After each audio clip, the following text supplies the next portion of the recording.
All right, so look at this picture. You can see several of the biomes. We'll come back to this picture probably every day when we look at biomes. We'll look at some of the ones we've already talked about, but you're probably familiar with the tropical rainforest, maybe a desert, grassland. Some of these may look foreign to you, alien to you, like temperate deciduous forest. You probably know what forest means, but I bet most of you don't know what deciduous or temperate means, or alpine. What alpine means. We'll get to that in time. We got 3 types of forests. So go ahead. I believe you're on slide 4 now. 3 types of forests. You have the temperate deciduous forest, the tropical rainforest, and the taiga. So you say taiga like you're saying tiger, but with some street cred. Taiga. Then you have the coniferous forest and boreal forest. Those are both names for the taiga. We're going to call it taiga, but it's also we'll also maybe periodically call it the coniferous forest. I'll probably never call it the boreal forest, but just as those all 3 mean the same thing. All right, something you may notice when you look at this. It's not something that happens a ton in Valdosta, but the temperate deciduous forest is where we live. So in your notes, you have 2 different sections. You have some information that you need to type down, like where the bullet is, where it says temperate deciduous forest. That's where you'll type in most of this information, like everything that you see on here, except for this right here, where it says we live in a temperate forest. That I would put under superlatives. So superlatives are things that make it stand out from other people. So in high school, you may vote on people, the most likely to be successful, or most likely to end up being president, or most likely to whatever. Those are superlatives. For us, we're going to be using superlatives for the temperate deciduous forest, like we live in a temperate deciduous forest. This is the only one that we live in. I'll go ahead and pause the video, and you can go ahead and type out all the notes for this, specifically deciduous, what deciduous means. And you don't have to type out exactly what's on mine. Just type out what you understand, or how you want to summarize it. So for example, for deciduous, I would just write to fall off in quotation marks, and that would remind me about what we talked about in class. All right, so when we're doing these, I do want you to write down the rainfall and the temperature. I'm not going to assume that you're going to memorize all of these numbers, especially the temperatures, but I do want you to write them down so that you can compare different biomes to other biomes. So you'll notice our summer, it says 82 degrees Fahrenheit. Our summers in South Georgia get much hotter than 82 degrees Fahrenheit. And in our winter, we don't stay down in the 40s for our winter. But also realize that if you'll go back to where the rest of the biome that we live in is. You see it right here. We're in the very southern part of this. So the majority of the rest of our biome, the temperate deciduous forest in North America, is going to be farther north. Let's go back. So again, just especially the rainfall, keep track of the rainfall, because the rainfall is going to be really important about that allows. It's an important abiotic factor that allows certain plants to grow, and the plants that can grow enable the animals that grow there as well. And notice this map. This is a different type of map specifically for deciduous forests.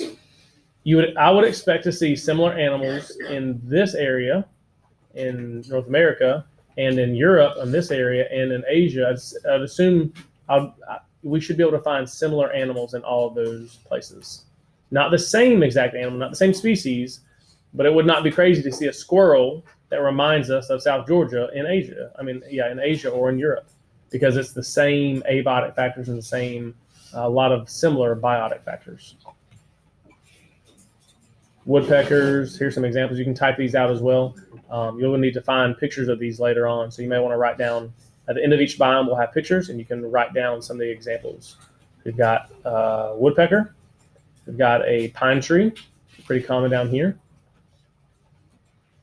Bears, deer, and this is a hardwood. This looks like an oak tree. If you'll go back to look at the name, temperate deciduous forest, let's talk about that. Forest is talking about the main type of vegetation, which would be trees. Deciduous references what is happening to the leaves. And so because we're in a temperate area, deciduous means to fall off. because trees in this area generally have, most of the trees in this area have leaves that are going to fall off. Temperate is talking about how extreme, or rather not extreme, the temperature gets. So a temperate climate is going to be a climate that doesn't go to extreme temperatures. It's not going to be negative something Fahrenheit. Negative. It's not going to be sub-zero temperatures in the winter generally, and it's not going to be in the triple digits in the summer every summer. Now we do get to extremes. We do get to some extremes. Sometimes we do get into triple digits. And sometimes in some of the northern temperate deciduous forests, they do get to below zero a little bit, but it's not like that all the time. Whereas if you go to Alaska or Canada, that can be that way for days and days and days. It can be that way for a good bit of time. So temperate means it's kind of a mild temperature. So when you put these two together, temperate deciduous, we have the kind of woods, the kind of forest that we have, where the leaves are changing different colors. That goes back to this picture in the very beginning. This is a temperate area. You see in the summer, everything's nice and green. Spring and summer, they're nice and green. In the fall, you can see the leaves starting to fall off because different pigments in the leaves are dying because it knows winter's coming. And then the winter, the trees, to protect themselves, have lost all of their leaves, have dropped all of their leaves. So that's the temperate deciduous forest. Let's jump into the tropical rainforest. And that should be no surprise. Tropical rainforest is named that for a specific reason. Guess what the main vegetation is? It's trees. Guess what there's a lot of in the tropical rainforest? Rain.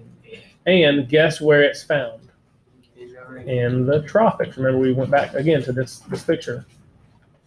It's found in this area. Almost 100% of the tropical rainforests are found in that area. All right. Notice something about this. I'll come back to this in a second, talking about the canopy, about what's not getting to the ground. See, it's really bright up there where the sun is, but as we get down here closer to the ground, it's lacking something.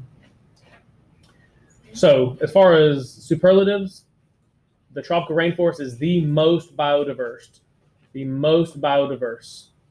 You can write down what biodiversity is. The rainforest also has what's called a canopy. This means the treetops in the rainforest take most of the sunlight. The trees are in fierce competition, and they will almost completely cover all the sunlight and absorb all the sunlight before it can get to the forest floor. And our woods do that here, but it's not as extreme as there.